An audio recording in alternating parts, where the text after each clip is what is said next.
Here at Breaking News involving the McDonald corruption case, a federal appellate court just overturned the conviction against Maureen McDonald. 10 on your side's Andy Fox is live in the newsroom with the details. Andy, what can you tell us? Well, Laura, first of all, this is really no surprise because if you remember, the United States Supreme Court overturned Bob McDonald. So what happened then was everyone was looking what was going to happen with Maureen McDonald, and it is obvious that they were waiting, and now that they have the decision from the Supreme Court saying that there are serious issues with the way that Bob McDonald was prosecuted, now they are saying they're changing course as well. Since the Supreme Court's decision to vacate her husband, former Governor Bob McDonald's conviction last month, Maureen's lawyers have argued that her conviction on federal bribery charges should also be thrown out. So this is no real big surprise.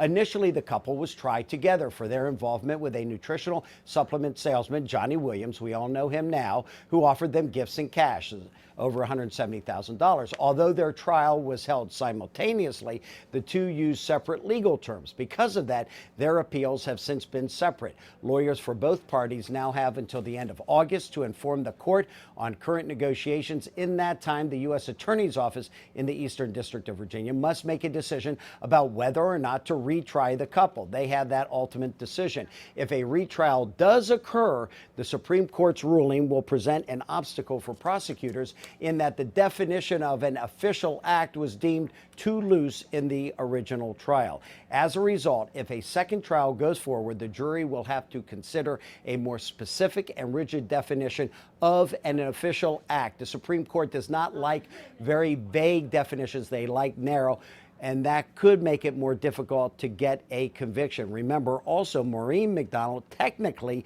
is not an elected public official, so that always created problems that with the case, because for people watching this, it was obvious that the attorneys were interested in going after Bob McDonald, and she was basically along for the ride. So for people watching this, it was clear that the federal prosecutors weren't really interested in Maureen McDonald, but they had to try her as well. They were interested in Bob McDonald. And now that the United States Supreme Court has said, hey, we've got issues with this, you need to reconsider, and the U.S. attorney needs to decide again whether they are going to retry him. So that has created issues here. This is coming down. It is certainly news, but it is not surprising news. Everyone thought watching this that this would eventually be the end result of this. We are working on this story now. We'll get more information for you later on this afternoon. In the newsroom, Andy Fox, 10 on your side.